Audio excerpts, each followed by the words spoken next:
All right, the WNBA tournament is almost set. I want to get this video out quick, so the editing might be a bit rough, but I hope to give you all the implications with 1 or 2 games left for all of the WNBA teams and where things stand. If you find the video informative, then please give it a like as well. Happy to have subscribers and join the community. Content has been slow to come out. We've had some issues with our house rebuild. In addition, I took a baseball to the face courtesy of a line drive from my son. Public service announcement. Get behind the cage when throwing batting practice or wear a helmet. I've invested in a helmet, but overall very lucky. I initially looked like John McCain with a very swollen cheek, and now it's turned into a black eye, and everybody thinks I've gotten in a fight. But no, it was just me being stupid, not getting behind the cage. All right, let's get into this. So the final 8 playoff teams are set. The Seattle Storm have now entered the playoffs with their victory tonight over the Valkyrie. And overall, the skeleton of the playoffs has been set up. So we know who the 1 through 4 seeds are, and there's not going to be a lot of movement between them. There's one domino to fall, and the Lynx and the Valkyrie control that. So I will go through it. So first of all, the Lynx are the number 1 seed. The number 2 seed is the Aces. Number 3 seed is the Dream. And the 4th seed is the Mercury. Number 5 is the New York Liberty. And if you look at that, the only thing that could switch around from that is the Aces and Dream. So the Dream could potentially move up to 2 and the Aces down to 3. They are currently tied with the same record of 29-14 with 1 to play. The Aces play at the LA Sparks, and the Dream play at the Connecticut Sun. If they tie, the Aces hold the tiebreaker, and they would be the 2 seed. If the Aces lose to the Sparks and the Dream win, then obviously they would flip, and the Dream would be the 2 seed, and Vegas would be the 3 seed. But regardless of what happens between the Aces and Dream, it doesn't really change the makeup of the tournament, because the Aces and Dream will be on one side of the tournament, and the Lynx, New York Liberty, and Mercury will be on the other side. And I dare say most teams want to stay out of that Lynx side of the tournament. Or more specifically, they don't want to be the number 8 seed because they'd be forced to face off versus the Lynx, in addition on being on that tough side of the bracket. If you get by the Lynx, then you have either the Mercury or the New York Liberty waiting for you. And that's where the fun part gets, is between 6 and 8, which is the Indiana Fever, Golden State Valkyrie, and Seattle Storm. So currently, as of recording right now, the Seattle Storm are number 8 with a 23-21 record. So they have completed their 44 games. They were stressing about making the playoffs. They have made it, but of course, they don't want to be in that 8th slot.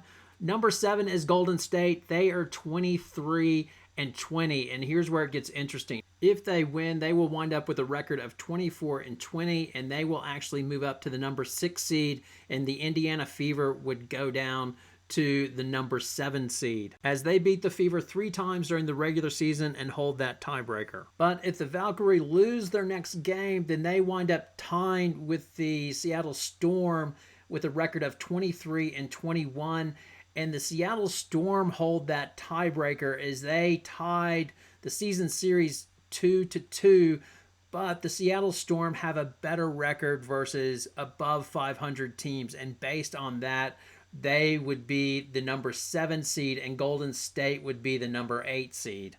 And then here's where the intrigue gets really good. Golden State is at the Minnesota Lynx for their final game. So what will Minnesota do? Will they tank this game because they want the Valkyrie? And before Valkyrie fans get outraged at me, you have done really well this season. You have overachieved, but you look at the numbers and they do have a flaw that they struggle to score on offense.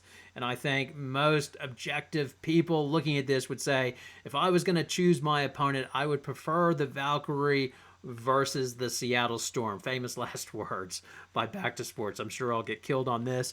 But the Seattle Storm, even though they almost collapsed at the end of the year, they still have vets. So you've got a Gumake, Skylar Diggins and Gabby Williams, they're all very scary, and Sykes as well. And I suspect that somehow, some way, the Lynx will figure out how to lose to the Valkyrie. Now, I could be wrong and I'll get crushed in the comments, and that's fine. And even if I am wrong, we're still set up for a heck of a first round matchup, regardless if the Lynx take out the Valkyrie and beat them, or if they let them win so that they get to play them in the playoff series. Because if they were to beat the Valkyrie, then it would set us up for the Seattle Storm versus the Lynx.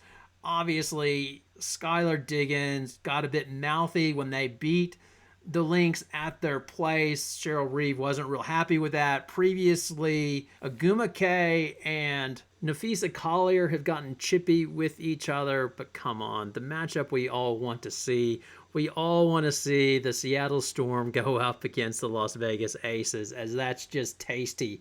Now, the way it'll probably go, if the Valkyrie do beat the Lynx, then it'll still get messed up at the end because the Aces will go down to the Los Angeles Sparks. That's the way I see this playing out, but I hope not, because I want the Aces to be the number 2 seed and them to face off against hopefully the Seattle Storm, who wind up being the 8 seed, because you have bad blood between these teams due to the whole Jewel Lloyd situation. In the first game that they played was very spicy, and coaches yelling out on the sidelines, and there's a lot of bad blood, and I think that would be fantastic for a playoff series. But it's not only that there's beef between these teams, the matchups are intriguing as well, and it's not a good matchup for the Aces. They lost the season series to the Seattle Storm 2-1. Now, obviously, the Aces weren't playing well early in the year, but you can see a scenario. Aguma K can guard Asia Wilson as well. They can come up with more height with Magdabor and Malanga. Yeah, it'll be fun to play out, and then the loser will be very unhappy, obviously, because Jewel Lloyd, if she gets the win with the Aces, then she'll be able to celebrate and say, yeah, I wasn't the problem. Once again, you got knocked out in the first round, even though I was on the other team. On the other side, if the Storm get it done, then the Storm can say, yeah, we got rid of Jewel Lloyd, we brought in Sykes, and we changed our team, and it wasn't us problem. We got rid of dead weight, if you like. Last thing, with the Seattle Storm, it was a good night indeed for them. They avoided a total end-of-season collapse and crawl into the playoffs. The other thing they have done, they have clinched the third best chance at getting the number 1 draft pick in the 2026 draft, as they are now sitting number 3 in the lottery and have clinched that position. So the Tank Wars have concluded. Dallas has 40% chance of getting the number 1 pick.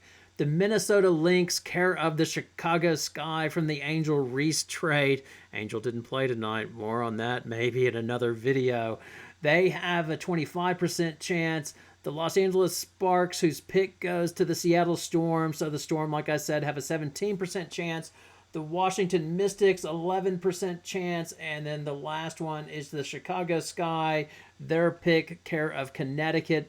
They have a 7% chance of landing the number 1 pick in the 2026 draft. So there you go. There's your preview of the playoffs, of what might the matchups be, as well the final conclusion of the Tank Wars. All right, thanks a lot for watching. Have a great night.